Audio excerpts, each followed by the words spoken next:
Bonjour et bonsoir, mesdames et messieurs, surtout nos téléspectateurs fidèles à cette émission, la présidentielle, avec le PAC.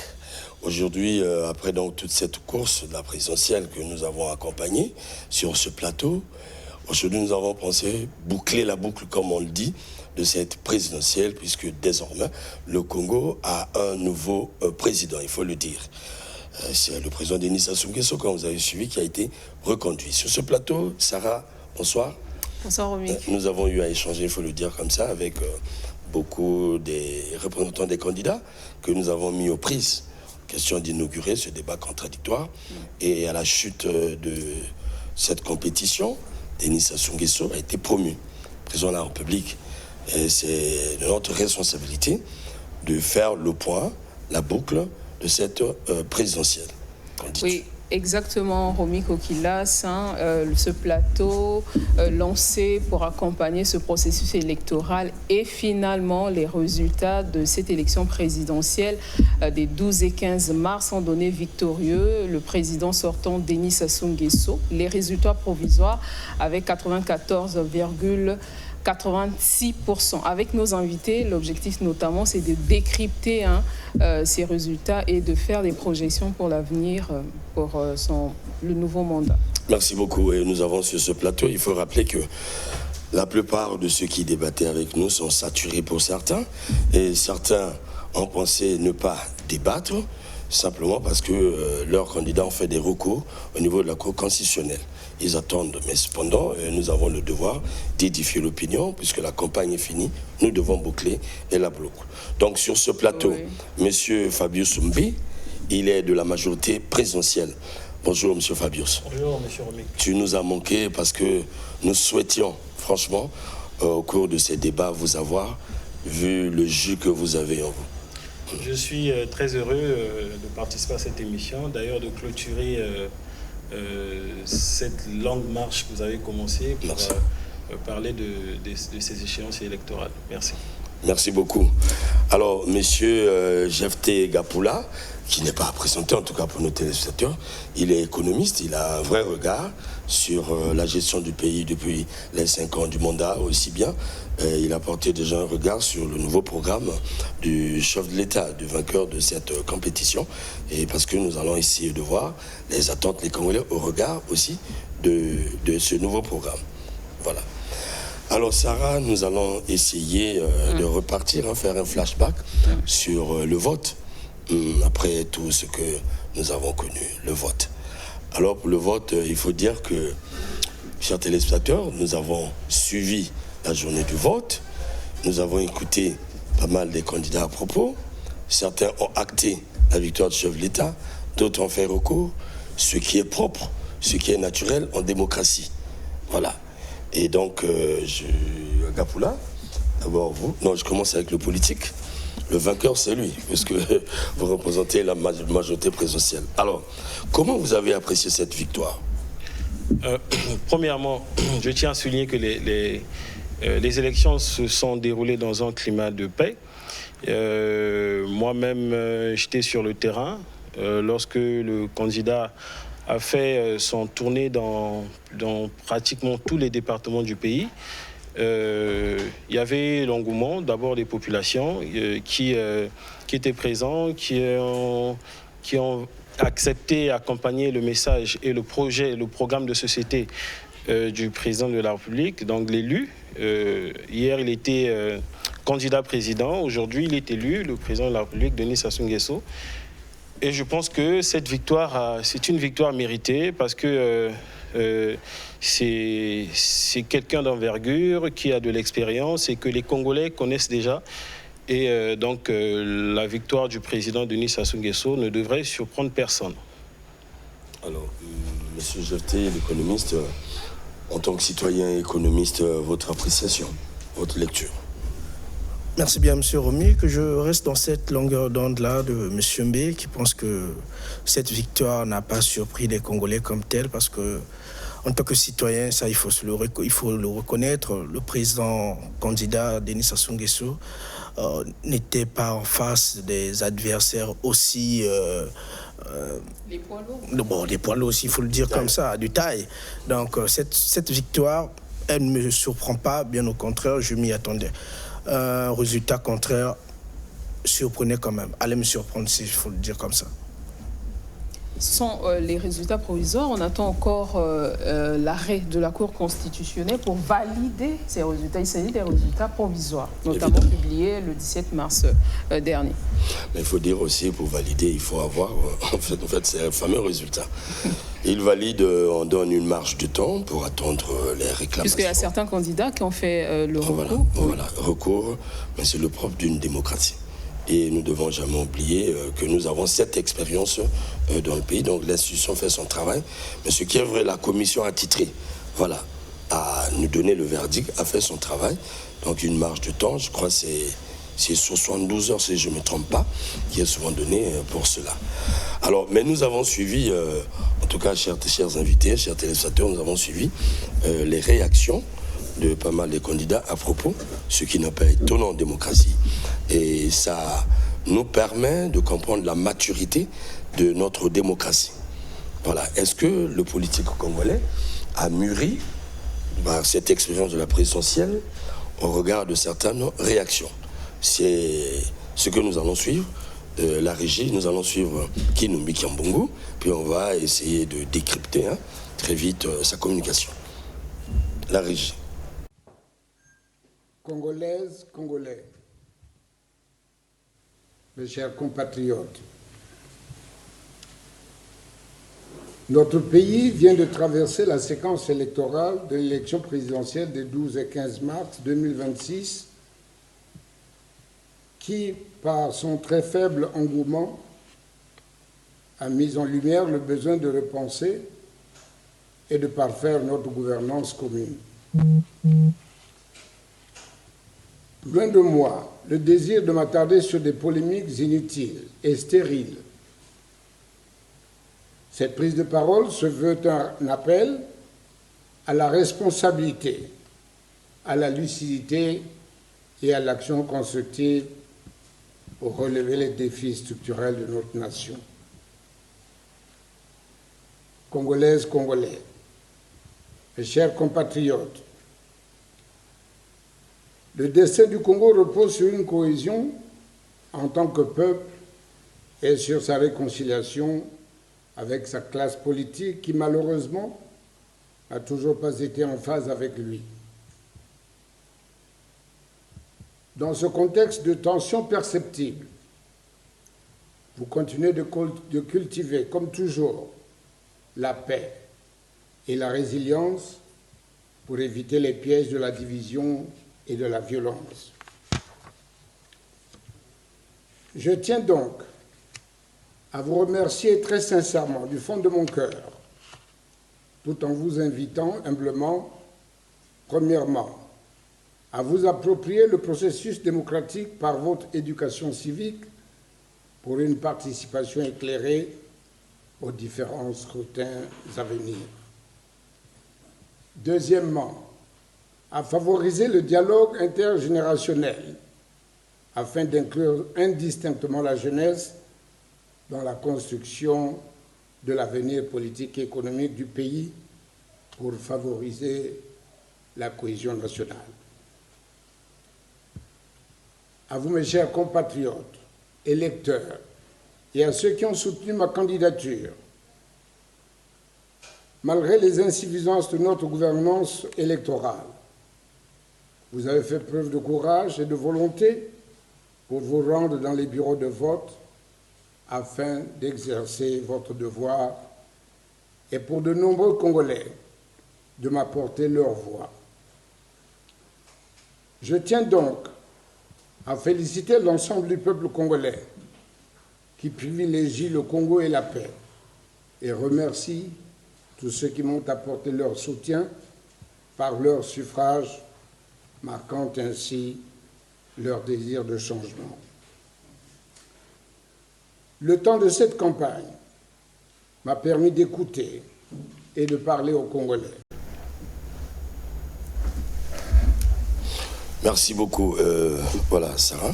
Oui, Fabrice Mbé, nous avons suivi Joseph Kinumi Kambungu qui a obtenu moins d'1% à cette élection selon les résultats provisoires publiés, qui a reconnu la victoire du président sortant Denis Sassou Nguesso, l'a félicité d'ailleurs, mais a critiqué la gouvernance électorale. Donc il y a eu des problèmes.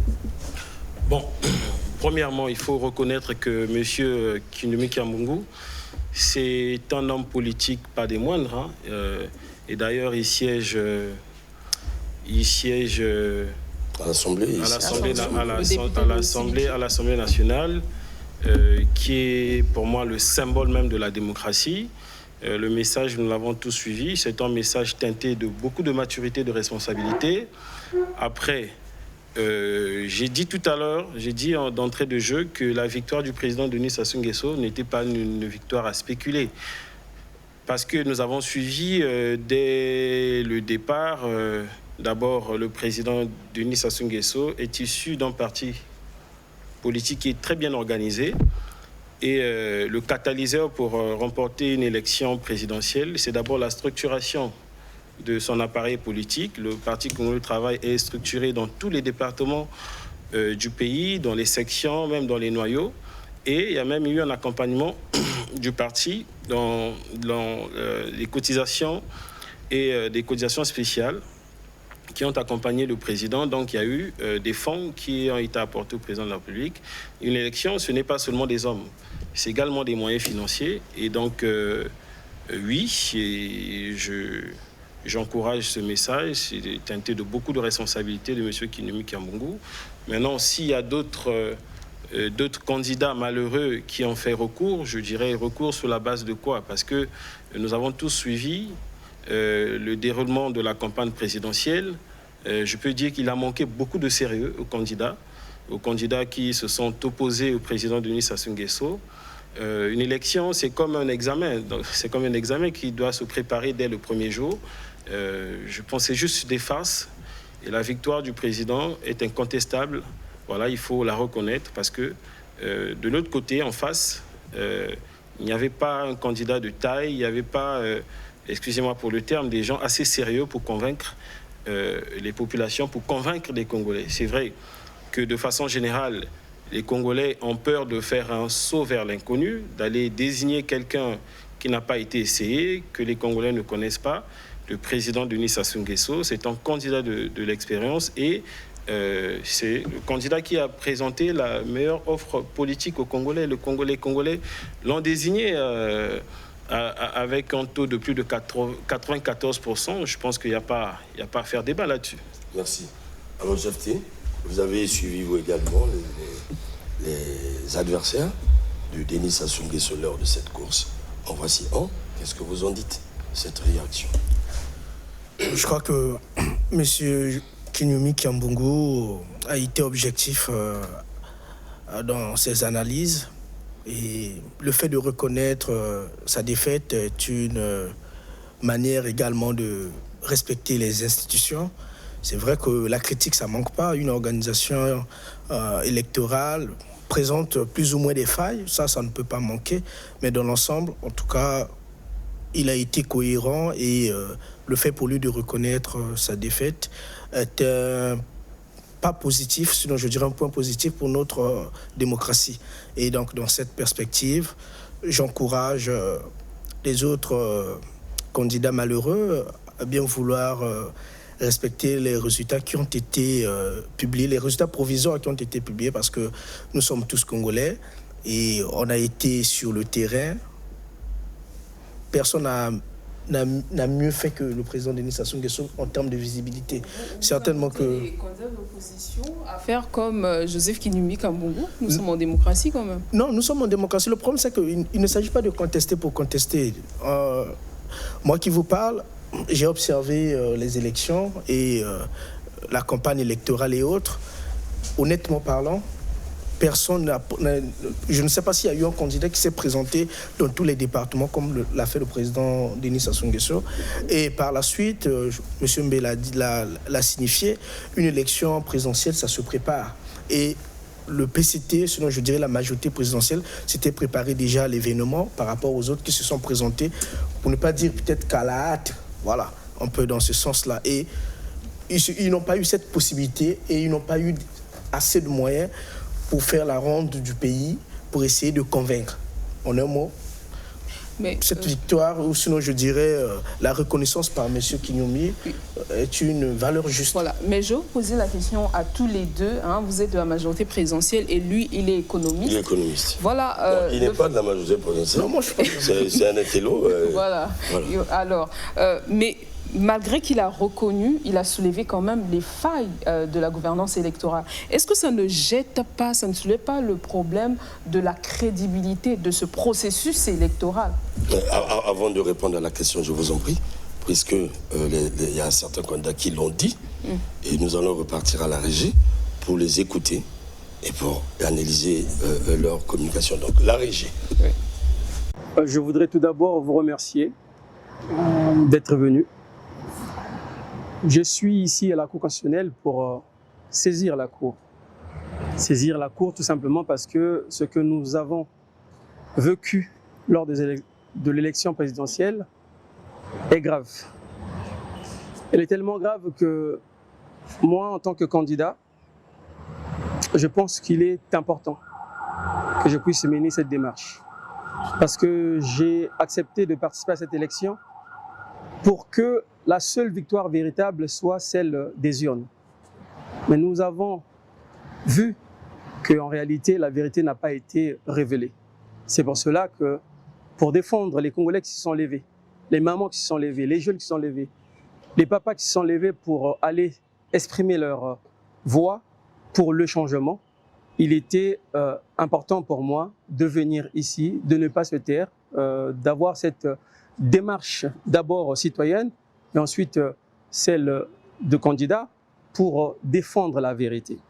Donc c'est l'acte que j'ai posé, je pense que c'est un acte responsable et je pense qu'il ne faut pas se taire lorsque la vérité elle est manipulée.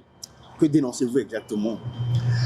Je crois que j'ai signifié dans ma requête ce que nous avons constaté, ce que les Congolais peuvent aussi témoigner, ce qui a entaché véritablement l'élection présidentielle de mars 2026. Mais je crois que tout le reste se passera avec le juge constitutionnel et je veux simplement croire à ce travail, à cette vérité qui sera dite après avoir regardé le dossier et puis défendu ce dossier-là.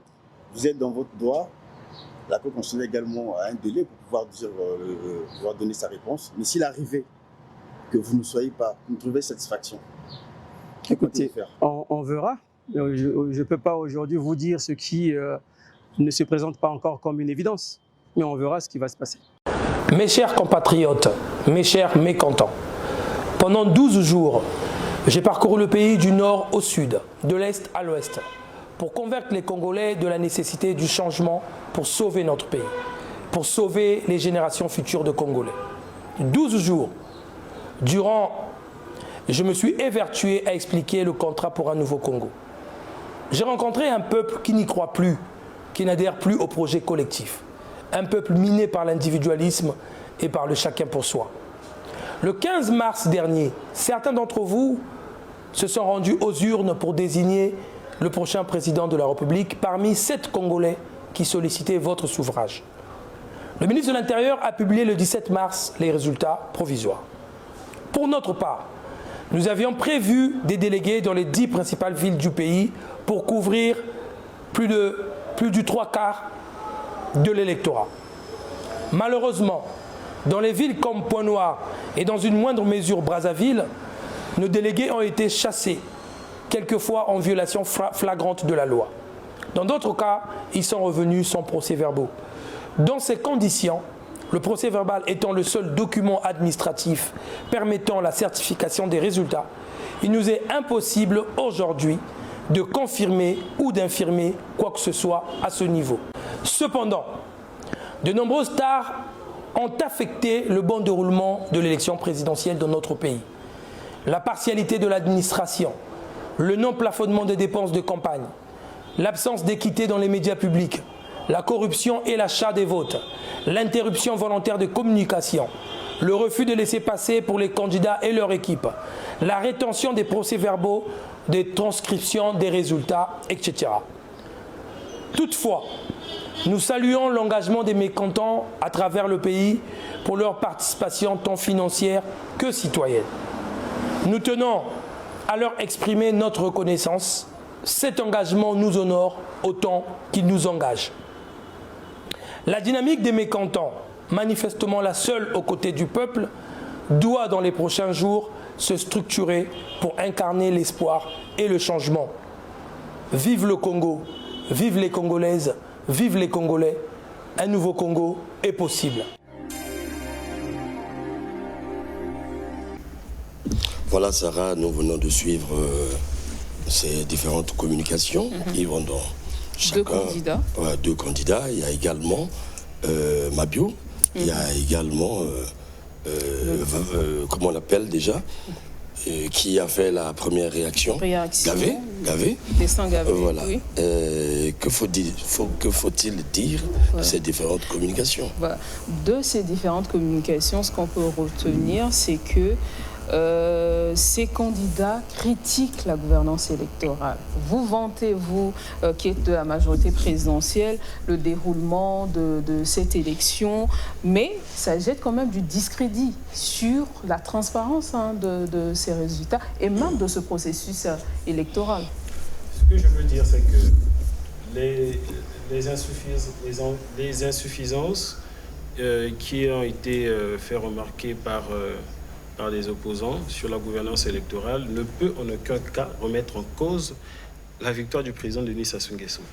Sur la gouvernance électorale, je me souviens de ce que le ministère de l'Intérieur, à quelques semaines avant le scrutin, avait convié des candidats et même tous les partis politiques pour échanger sur les procédures et sur des questions qui concerne donc la gouvernance électorale. Donc ces questions ont sûrement été traitées par des partis politiques et des individualités. L'œuvre humaine n'étant pas parfaite, mais je ne pense pas que les manquements relevés par les candidats ne peuvent en aucun cas remettre en cause la victoire du président Denis Sassou Nguesso. Et deuxièmement, nous le savons tous, le Congolais n'est pas dupe. Ceux qui revendiquent ou ceux qui ont fait recours au niveau de la Cour constitutionnelle, eux-mêmes ne croient pas à leur projet. Eux-mêmes ne croient pas à leur projet, même leur démarche n'est pas acceptée ou on n'a pas l'engouement. Permettez-moi de vous relancer, évidemment, vous allez continuer. Mais il y a l'un des candidats que nous avons suivi qui n'a pas pu avoir les procès-verbaux. Donc, il n'a pas pu s'exprimer sur le processus électoral parce que ces délégués n'ont pas eu des procès-verbaux et certains ont été chassés des bureaux de vote. Moi, je peux vous jurer de ce que j'ai voté dans le département des Plateaux, précisément dans la commune de Djambala. Dans le bureau de vote où j'ai voté, ceux de l'administration du territoire ont fait preuve d'impartialité. Et dans les bureaux de vote, ce n'est pas seulement dans le département des Plateaux, dans la majorité des départements, les candidats n'ont pas eu les moyens d'envoyer leurs délégués sur le terrain, il faut le reconnaître. Si vous êtes représenté à Pointe-Noire ou à Brazzaville, cela ne fait même pas la moitié du suffrage exprimé par les Congolais lors de ce vote. Donc je pense que ce sont des échappatoires. Les candidats n'ont pas... ceux qui réclament ou ceux qui contestent la victoire n'ont pas eu assez de temps, n'ont pas peut-être eu de sérieux pour se préparer à ces élections. Et je ne vois pas ce qui peut faire objet de contestation à cette élection. Nous étions sur le terrain, nous avons sillonné pour la plupart, même lors des campagnes, même des affiches. La communication n'a pas été assez efficace du côté de l'opposition. Eux-mêmes n'ont pas fait preuve de sérieux. Donc, ce sont des Congolais, des citoyens congolais qui ont peut-être des projets pour le Congo. Ils doivent encore plus travailler parce que ce n'est pas ces candidats-là qu'on a vus qui peuvent faire fléchir le président Denis Sassou Nguesso ou changer la donne au niveau national ou convaincre les populations congolaises de façon générale. Alors, vous avez suivi les propos de ces candidats et les éléments évoqués. Certains ont crié à la fraude, d'autres un certain dysfonctionnement, la non-présence des délégués dans les bureaux de vote, la non-possession des procès-verbaux, et c'est surtout Manangou qui l'a dit. C'est un candidat qui aujourd'hui n'est pas à mesure de dire à l'opinion s'il a gagné ou pas par manque de procès-verbaux. Et nous faisons ce débat purement démocratique, parce que c'est un mécanisme de fonctionnement. Alors, votre appréciation, comment vous appréciez ces réactions? Déjà, c'est leur droit absolu de bien vouloir réclamer quoi que ce soit et de sur quoi essayer de présenter les failles que le processus électoral a peut-être présenté et autres. Mais je crois que dans notre système électoral, tous les candidats ont droit à des délégués. C'est une disposition qui est établie comme ça. Et je ne vois pas dans quelle mesure cette disposition a été a causé problème. Et par la suite, il faut le reconnaître, dans tout le pays, je crois qu'il y a eu 6600 bureaux de vote. Et est-ce que tous les candidats ont eu ces ressources, en fait, la capacité financière d'avoir des délégués dans tous les départements? Ce que je ne pense pas, mais c'est un point d'interrogation là-dessus. Est-ce qu'ils ont eu ces moyens nécessaires pour déléguer tous ces gens-là dans les bureaux de vote et avoir à leur disposition ces procès-verbaux? Donc, dès lors qu'on se retrouve, par exemple, dans des départements ou dans des villes ou dans des bureaux de vote, dans des centres, certains n'ont pas été représentés. Bon, je ne vois pas sur quelle base cette réclamation doit être. Il faut dire que, Sarah, il faut dire que la question de la représentation, elle est très vieille au Congo. Ça, c'est une évidence, elle est très vieille au Congo. On voit comment les gens se lancent à la présidentielle, ça revient au jour le jour. Nous portons ces réflexions, souvent sur certains candidats. Dommage que sur ce plateau, il n'y a pas d'adversaire, parce que nous avons commencé dans la contradiction. Nous avions souhaité qu'il y ait sur ce plateau le représentant de Manangou, de Dave Mafoula, comme nous avons commencé, et de celui de Kinoubi. Malheureusement, ils ne sont pas là. On est obligé de travailler de la sorte, objectivement, impartialement. C'est pourquoi je dis par expérience, il y a eu des candidats, comme j'ai écouté, qui n'ont pas pu atteindre certaines contrées. Par exemple, au niveau de la Songa, ça demande des moyens pour y arriver. Mais comme ça, pourquoi on se lance à la présidentielle? Parce que c'est une épreuve aussi lourde, où le Congo se transforme en circonscription. Ça fait combien de kilomètres? Est-ce que les gens se sont aiguisés vraiment à cette présidentielle? Est-ce qu'ils l'ont fait avec foi? D'ailleurs, il y a certains que nous n'avons pas pu avoir sur ce plateau. C'est comme M. Angios qui n'a pas communiqué, il faut le dire. Si nous le disons, c'est pas parce que c'est un individu, mais c'est parce que l'engagement qu'il a eu à prendre, c'est un engagement solennel. Nous avons eu des candidats comme Mabio, dont les derniers nous ont dit ils ne vont pas communiquer. C'est quelle stratégie ça? Mais quand on ne peut pas arriver sur le terrain, mais les médias sont là pour diffuser les programmes. Mais cependant, certains ne sont pas fait voir, ils n'ont pas assez communiqué, ils ne sont pas sur le terrain. Voilà. Mais ça revendique, c'est comme tu dis, est-ce que cela entache la démocratie réellement congolaise, ce processus? Ou encore, ce sont des farces, des gens mal préparés. Alors, je vais chuter par Manangou, par exemple. J'ai suivi les critiques acerbes. Ce n'est pas des critiques politiques, mais c'est des critiques citoyennes. Parce que le constat fait ce que ce frère a communiqué, il a présenté les failles, ainsi de suite. Il a pensé que les Congolais ont fait la conscience du Congolais, ou la culture congolaise aujourd'hui semble être dépravée, parce que le Congolais a maintenant une attitude individualiste. Je ne sais pas ce que ça signifie, il n'a pas donné des détails. Et il présente ses imperfections.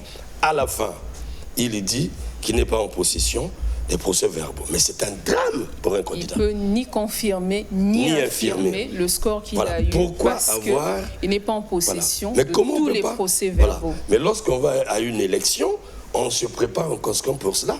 Est-ce qu'on peut dire qu'il y a eu un problème d'impréparation, Sarah? ton analyse, hein, c'est permis, c'est nous qui édifions. En tout mais cas, ça après, il faut reconnaître que, contrairement aux candidats de la majorité présidentielle, les candidats de l'opposition... Ah non, je ne suis pas en train de vous soutenir. Ouais. Alors, les candidats de l'opposition n'ont pas eu les mêmes moyens de battre campagne. Ils ont fait campagne avec les moyens D'où, d'ailleurs, oui. Le candidat a soulevé le plafonnement des dépenses de la campagne. Bon, attendez. Moi, je m'engage pour la présidentielle et je vais m'attendre à des moyens quelconques. Mais la présidentielle, c'est les moyens, et les hommes, et la stratégie, la préparation. Mais la préparation ne se fait pas dans un clic comme ça. La majorité présidentielle a eu tous les moyens, et même les moyens de l'État pour faire... Mais non. Non, nous ne pouvons pas affirmer de ce que le candidat de la majorité a eu les moyens de l'État. De ce que je sais, c'est que lorsque vous êtes candidat à une élection présidentielle, après avoir déposé votre caution, il y a l'État qui a accompagné de la même façon que l'État a accompagné le candidat Denis Sassou Nguesso. Tous les autres candidats ont eu les mêmes moyens, les mêmes moyens financiers, des moyens de sécurité. Donc à ce niveau-là, il n'y a pas à remettre en cause ou à contester. Monsieur Romic vient de le dire, c'est un problème de préparation. Les candidats qui étaient face au candidat Denis Sassou Nguesso ne sont pas de taille.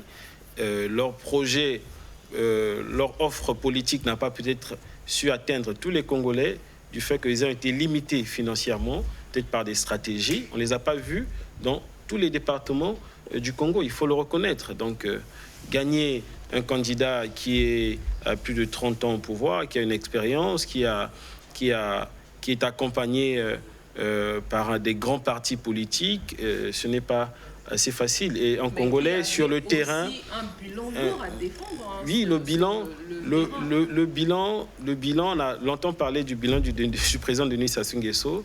C'est un bilan post-Covid, c'est un bilan qui également...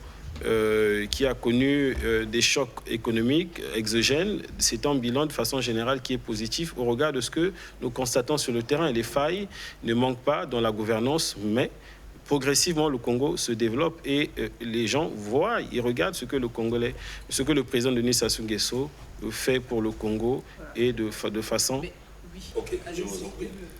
Le temps nous presse. Oui. Certainement... Je dis pas bien, oui. Mais l'avoir aussi sur nos plateaux sans problème. Le calendrier est toujours chargé. Alors, je pourrais revenir pour absolument. Le bilan précédent. On a un grand mandat et nous allons nous ouvrir déjà. Nous allons nous ouvrir ensemble dans un débat prochain déjà, parce que nous avons un nouveau programme de société. Et vous avez suivi la communication du chef de l'État aujourd'hui dans les réseaux sociaux. Comment c'est analysé? Est-ce que c'est le contenu du programme ou pas? Lorsque le président dit, par exemple, à la jeunesse, qu'il n'y a plus de place à la fonction publique, ça fait actualité, hein? Plus de place à la fonction publique, il faut que les jeunes se prennent en charge. Parce qu'aucun pays au monde ne peut faire asseoir son économie ou faire développer son tissu économique sur la fonction publique. On a des pays comme le Sénégal ou bien d'autres pays dont l'entrepreneuriat contribue à plus de 30% du PIB, vous imaginez. C'est maintenant que l'homme politique congolais ou le citoyen congolais, le jeune congolais comprend que de nos jours, pas seulement au Congo, même partout ailleurs, le seul moyen pour un jeune de trouver un emploi, c'est d'en créer. Et l'État a créé des mécanismes pour accompagner, pour favoriser l'emploi et le temps-emploi. Donc le message du président a peut-être été mal compris, ou comme il a l'habitude de dire, il y a de ceux qui comprendront plus tard. Mais la jeunesse, il est clair, aucun pays au monde, la fonction publique est le seul pourvoyeur d'emploi. Il faut créer des entreprises. Créer des emplois, accompagne le secteur privé. Oui. Et si le président, par exemple, dans sa communication, disait, un exemple, puisqu'il n'y a pas de place à la fonction publique, j'oriente ma politique vers la création des emplois. Mais la création d'emplois, le climat des affaires est tellement amélioré avec la politique des zones économiques spéciales, qui accorde des avantages fiscaux aux entreprises. En fait, les entreprises ou le secteur privé, ce n'est pas à l'État de développer le secteur privé. L'État met en place, améliore le climat des affaires, évidemment. Il met en place un mécanisme qui attire des investisseurs. Ce sont ceux-là qui créent des emplois et qui font développer le pays. Seulement que le Congolais doit mettre dans sa tête que l'État congolais ne peut pas, ou le secteur privé, ce n'est pas à l'État de créer ou de mettre en place des entreprises, des industries, c'est au secteur privé. Il y a un partenariat. Aujourd'hui, nous écoutons le secteur privé crie avec la dette intérieure. Nous revenons avec vous, vraiment nous allons vous inviter. La dette intérieure, c'est ça qui a fragilisé la dette intérieure, au niveau de la dette, le Congo est le pays le moins endetté au niveau de la sous-région. Mais non, parce que le Congo a amélioré sa gouvernance économique. L'opérateur économique congolais vit les vaches maigres, comment il va créer les... La dette intérieure n'a rien à voir avec le vécu des Congolais. Ce qui est sûr, la politique, on aura peut-être le temps d'en discuter. Le président accompagne le citoyen congolais, le panier de la ménagère, tous les jours par les subventions de l'État. Les produits de première nécessité sont financés par l'État à coût de plusieurs milliards. Tout ce qui est consommable, que ce soit du pain, le carburant et autres, ce sont ces produits-là prioritaires et nécessaires qui sont financés par l'État congolais pour éviter l'inflation et donc la vie chère et la pauvreté. Donc, merci bien. Nous en parlerons peut-être. Vous avez suivi rapidement ce projet. Qu'est-ce qui vous a plus marqué? Bon, déjà, le projet de société du chef de l'État, ce qui m'a plus marqué, s'il faut analyser dans un angle purement économique, c'est surtout cette politique de privatisation qui verra le jour dans les prochaines... Privatisation de quoi? La privatisation des structures publiques. Les structures publiques, oui. Nous avons par exemple la privatisation des Caire Congo, nous avons les STPU, ARC, les banques. Bon, vous savez, je comprends, nous sommes dans un pays, le pays est en programme avec le Fonds monétaire international, il y a de ces informations, sinon je dirais cette pression-là que cette institution peut bien mettre à nos gouvernants, mais ce que moi je ne comprends pas, c'est que pourquoi on va vers une politique de privatisation, même des secteurs auxquels l'État devrait garder de la souveraineté. Je vous prends par exemple le cas des banques. Que devrait-on faire? Exactement. Non, je vous prends d'abord un exemple. Nous avons par exemple les banques. Aujourd'hui, on parle même de la privatisation de la Banque postale du Congo et de la BCH dans un contexte où ces banques, financièrement, ne sont pas malades. Mais dans une telle configuration, pourquoi privatiser une structure publique qui semble être bien gérée? Pour ne pas dire qui est bien gérée. Là, il y a problème. Moi, je peux comprendre aujourd'hui STPU, nous savons que ce sont des canards boiteux, Equerre, LC2, EKRC, ça je comprends. Oui, mais pourquoi? Aujourd'hui, c'est le point, je peux me le permettre, c'est le point que je trouve obscur du projet de société du chef de l'État. Le point obscur, en voulant privatiser nos deux banques à capitaux publics. Pourquoi est-ce que je le dis? Nous sommes dans un pays, le taux de bancarisation est très faible. Très faible. Très faible, on est à moins de 15% du taux de bancarisation. Et donc, l'État, à travers la Banque postale, vous savez qu'aujourd'hui, la Banque postale, c'est la banque la plus représentée dans tous les départements. Et le fait d'implanter cette banque-là dans tous les départements permet aujourd'hui à ce concept dont nous nous vantons tant sur l'inclusion financière.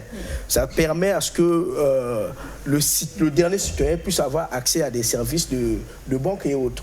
Maintenant, en remettant en cause, par exemple, en voulant privatiser nos structures publiques, nos banques à capitaux publics, donc ça veut dire que l'État lui-même n'aura pas le contrôle donc, de ce secteur. Parce que ce secteur, on le renvoie carrément au privé. Le privé qui arrive n'a pas... La bancarisation, ce n'est pas son problème. Ce n'est pas au secteur privé d'en tenir compte. Donc, quelque part, nous voulons d'une chose et de son contraire à la fois. Ok, c'est pourquoi nous allons faire... Est-ce que vous avez quelque chose à dire rapidement?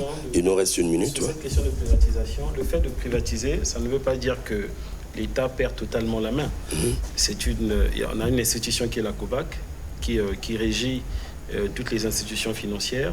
Le fait de privatiser seulement la gestion des établissements publics, ici ou partout ailleurs, par expérience, a démontré que les établissements publics, comme ils n'ont pas vocation de faire seulement le gain, ils ont également vocation d'apporter en plus dans le social, les établissements publics ne sont pas assez performants.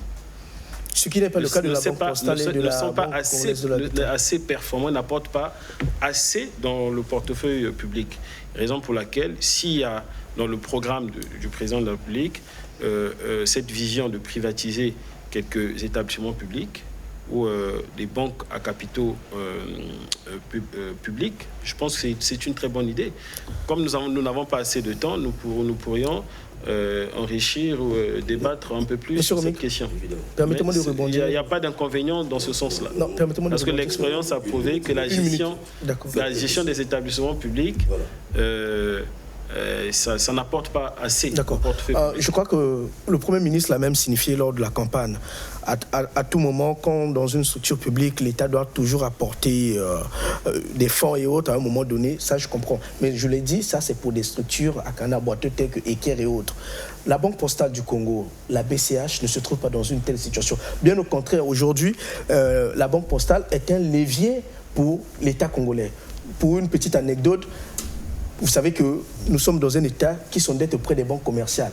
Et la banque postale du Congo s'est retrouvée sur le marché interbancaire pour s'endetter, pour permettre à ce que l'État puisse avoir des ressources nécessaires pour son fonctionnement. Et là, on parle de 400 milliards de francs CFA que la Banque postale a dû lever sur le marché interbancaire pour permettre à ce que l'État fonctionne. Donc aujourd'hui, là, je peux mettre M.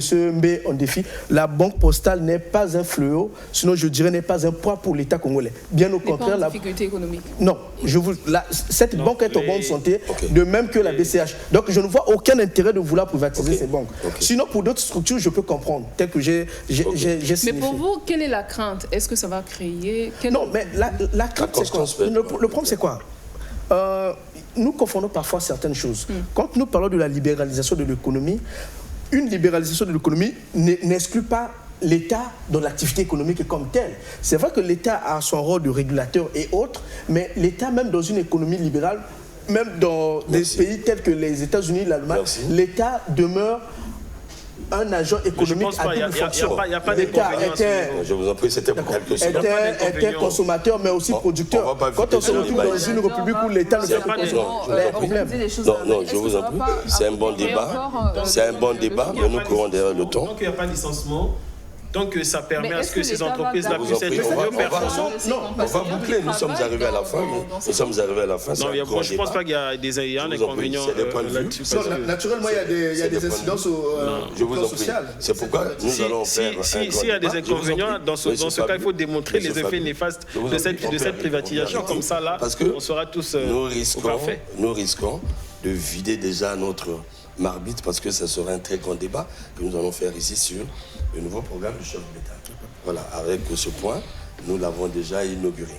Alors, Sarah, la parole rapidement à Fabien pour clôturer. Donc, je suis très heureux de participer à cette émission et je dis toutes mes félicitations au président Denis Sassou Nguesso pour sa réélection et je demande également à chaque jeune Congolais de faire preuve de maturité et de mieux saisir le message du président Denis Sassou Nguesso, parce que pour de nos jours, pas seulement au Congo et même ailleurs, pour avoir un emploi, il faut créer son entreprise et l'État a mis en place tous les mécanismes qui accompagnent les entrepreneurs à s'émanciper et à devenir des hommes. Merci. D'accord. Tout ce que je peux demander au gouvernement, sinon je dirais au nouveau gouvernement, sinon au président de la République à travers son projet au nouveau gouvernement. Le futur, je le dis, dans quelques semaines, nous allons assister peut-être à la mise en place de ce nouveau gouvernement. En tout cas, le projet de société du chef de l'État, je le trouve intéressant, mais toutefois, la question de la privatisation de nos deux banques à capitaux publics est un point à retirer. Ok.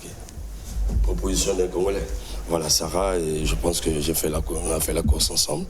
Nous allons boucler la boucle. Sarah ne manquera pas de quoi partager aux Congolais par rapport à cette expérience.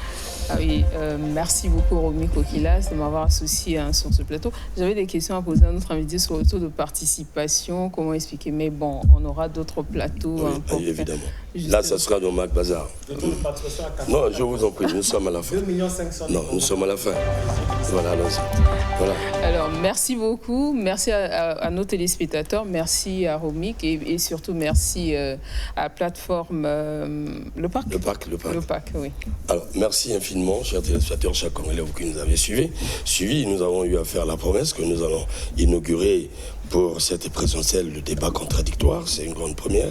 Mettre les candidats en face à travers leurs représentants. Le souhait serait d'avoir les vrais candidats en face pour que ça se passe comme en France. Ceci est grâce à la collaboration de la DRTV avec le PAC qui a eu l'initiative aussi. Alors au reste, nous dirons c'est la divergence des idées, mais surtout au gouvernement qui va arriver. La presse a une mission. Lorsque les Congolais ont élu quelqu'un, la presse suit l'exécution de ce programme. Et c'est le travail auquel nous allons nous donner. Mais ceux qui seront votés doivent comprendre que la presse attendra les résultats promis par le président au souverain primaire. Et chaque fois que nous allons constater, nous allons le dire. La matérialisation. Au revoir chez vous. À la